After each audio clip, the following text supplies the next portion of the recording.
अयोध्या की मिल्कीपुर विधानसभा सीट पर उपचुनाव की तारीख का ऐलान 7 जनवरी को चुनाव आयोग की प्रेस कॉन्फ्रेंस पे हो गया है। मिल्कीपुर में 5 फरवरी को मतदान होगा और वहीं 8 फरवरी को मतगणना होगी। वोटिंग की डेट सामने आने के बाद से ही सियासत गर्मा गई हुई है। इस सीट पर पूरे सूबे की नजर टिकी हुई है, जहां एक तरफ मुख्यमंत्री योगी आदित्यनाथ ने खुद ही इस प्रतिष्ठित सीट की कमान संभाली हुई है, वहीं दूसरी तरफ समाजवादी पार्टी ने भी अपने सभी पेच कसे हुए हैं।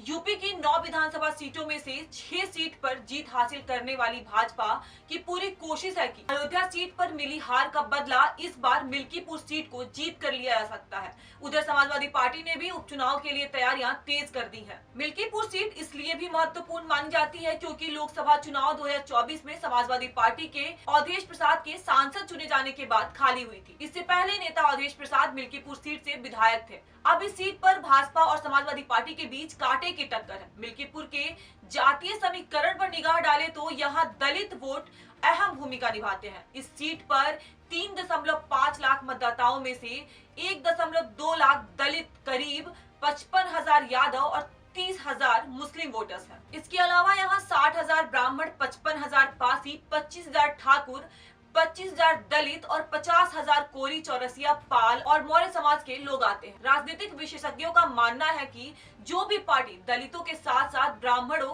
क्षत्रियों और अन्य पिछड़े वर्गों का समर्थन हासिल करेगी, वही विजयी होगी। मिल्कीपुर सीट पर सालों से समाजवादी पार्टी का ही कब्जा रहा है।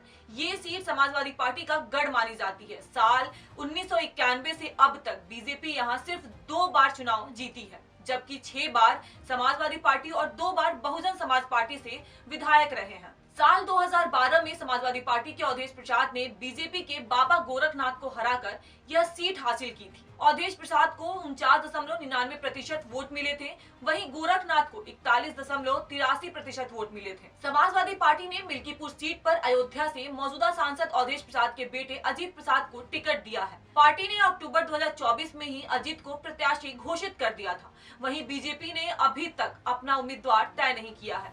बहुजन समाज पार्टी ने पहले ही उपचुनाव में न लड़ने की घोषणा कर दी थी, जबकि कांग्रेस अपने सहयोगी दल समाजवादी पार्टी का समर्थन जारी रख सकती है। बीजेपी ने इस सीट को जीतने के लिए 6 मंत्रियों को जिम्मेदारी सौंपी है।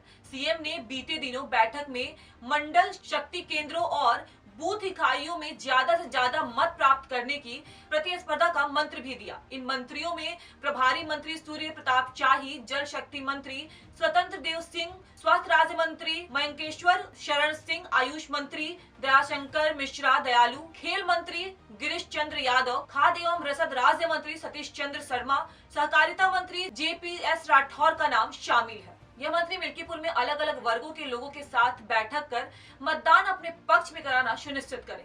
फिलहाल अब देखना बहुत दिलचस्प होगा कि मिल्कीपुर में किस पार्टी का समीकरण काम आता है और किसके सर पर जीत का ताज सजता है।